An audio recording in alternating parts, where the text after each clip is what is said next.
Hollywood, California. Alvin Prouder smiling right down his Ooh, face. look at these guys, Howard. Look at this. Prouder has a habit of doing that. He's telling him what bad things he's going to do to his body, and Costello is talking back to him. Woo. Now, talk about psych. Alvin Prouder on your right is a young fighter. He came on very strong. He's undefeated, took the world championship, took it all the way to Japan and defended it there, and now he's back here to defend it in the United States. He is a very sharp for a young fighter. Oh, tremendous. Nice left round kick up to the head. Great kick. Right away, body shot. Both these fighters will have good kicks, good punches. This is really what full contact karate should look like. In the fancy uniform to your right. Now moving around on us again. To the right, Costello. His opponent, Alvin Prouder. Both fighters weighed in at 154 pounds, the top of the weight division, which is normal.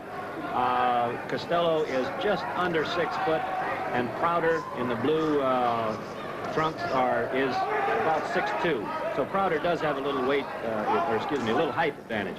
Yeah, a little reach.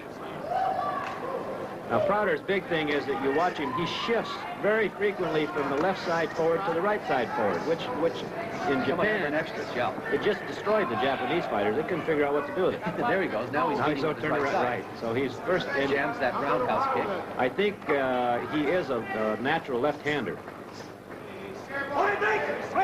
We're into round one. This is a world title fight. Now Costello is... Oh, there we go. Spinning back kick. Costello actually has more experience as a professional than Prouder does.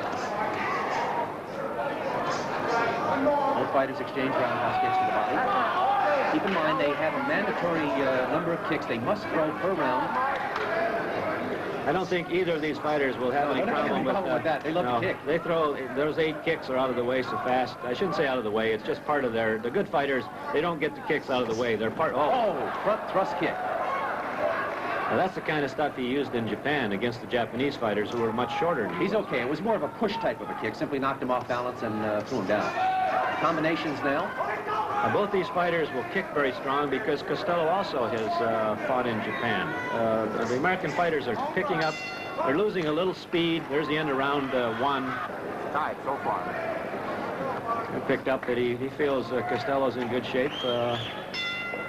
First round kind of looked each other over. Okay, they touch gloves. We're into round 2. Good opening round. What a beautiful combination. Beautiful. Left roundhouse kick in the body, then shooting straight back up to the head. That takes a lot of timing, coordination, balance to do that. Prouder has fighting in close now. No love lost between these two. No, they do not like each other. That's all there is to it. Ooh, roundhouse kick and a counter by Prouder up to the head. The first thing I'm picking up is Prouder's kicks are all making contact, and Costello is throwing nice kicks, but an awful lot of them are missing. Not a behind him, no. Even when he makes contact with him. Nice lead left. After that, Marc. As we mentioned before now, fighting from the left side is Prouder. When you said that, he turned back around the other way. Yeah, now he goes to the right. See, now this really throws off another fighter. It destroys his game plan. It really does. The point being that in the martial art world, everything is done pretty much equally on both sides. So a karateist can throw you off by being able to fight on either side. Now he switches back again.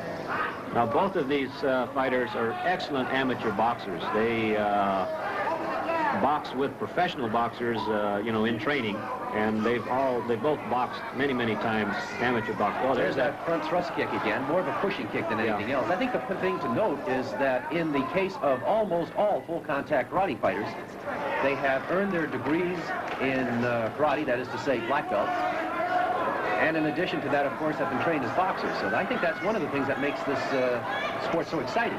Look at that. Is really on to Costello. Look at that right front thrust kick up into the head, holding the corner, got him against the ropes, working on him.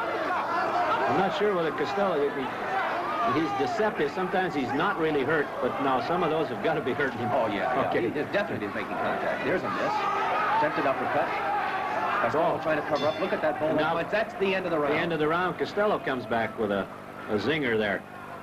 Okay, we're back. Howard, point of order, round girl. I ended it with that. Technical advisors are questioning us on that. Well, I'm reluctant to even touch that, Bob, but when we're talking about round girl is that she's carrying the round card. Yes. She probably is, as you notice, she is round, but it's the round card. There, about, okay, right? now I think I have that straight. Okay, I think the fellow behind us, I'm not sure to ask that. Do you think he's been drinking? No, in fact, I'm sorry. You're not allowed to drink or gamble in Las Vegas. No, against the rules. No, all right. Now, the mark on Prouder's back, and you can also see it on Costello's back. Oh, nice Beautiful kick. lead round kick again, that combination by... Put this ring up last night, and some of the paint... Look at this. He blocked out with his left hand, gave him a big grin, and comes back. Oh, Ooh.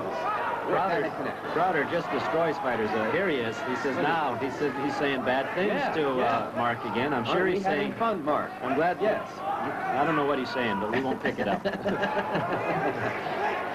Anyway, the markings on their back, they're picking up from the corner posts that were put up late last night. Some of the paint's still wet. Paint's still on. I didn't want you to think we marked them or anything. Bring it to. Oh, caught it on the glove. Caught it on the glove, smiled, and says, "Let me show you how it's done now."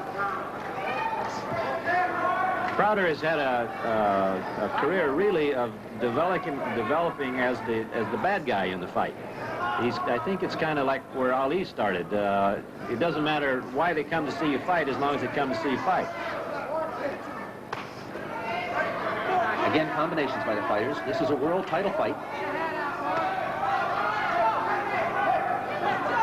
Costello just doesn't seem sharp at all. I've seen him fight many times, and he's usually a very accurate, clean hitting and kicking fighter. And it doesn't seem to be any zing in anything he's doing here. I don't know whether he's been, it's hard for me to believe. He is professional. I don't know. Ooh, there was an attempted spinning back knuckle. I don't know whether he's been intimidated by Prouder or not. Again, it's hard for me to believe because they are both professionals. Now and Prouder is, he's scoring with both on the attack and on the defense. Definitely pressing the fight, moving in on Costello. He does have a reach advantage. He doesn't really appear to be using it that much. He's just so sharp, he's offsetting. He is sharp. He's got this understanding of the gap. Once he gets inside, he makes the movements, and there we are, at the end of round 3.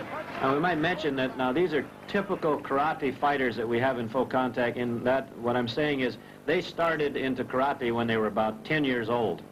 They're only in their early... Prouder is just about to turn 20.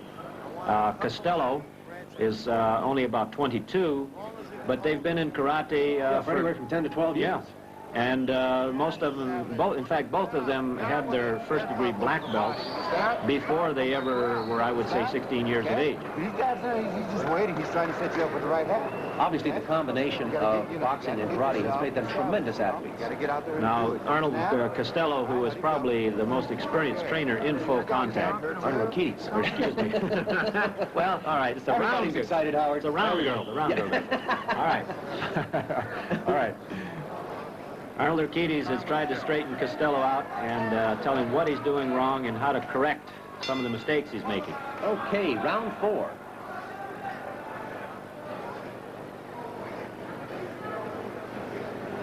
We were talking a little bit about, just a step through the ropes. Talking a little bit about Prouder's ability to stay outside with an seems reach that he has. There's those kicks, and then he moves right in with his hands. Watch the combinations. Then he's able to get outside and stay away from Costello. He blocks very well. Keeping his hands high. When he gets within the distance, watch his hands come up to guard against those kicks. Side thrust kick. That's a slip takedown. I would definitely say in scoring that Prouder has carried the fight so far. His punches and kicks have been more accurate. Yeah, looking closely at Costello, you can see he looks a little bewildered. He's lost. He's not quite figured out what he wants to do here. He doesn't seem to be, he's not hurt, he's not cut. See that? Beautiful. He just knew how far that kick was going to go, and he just set it up on his shoulder and let it stay there. Ooh, there's a nice left by Costello.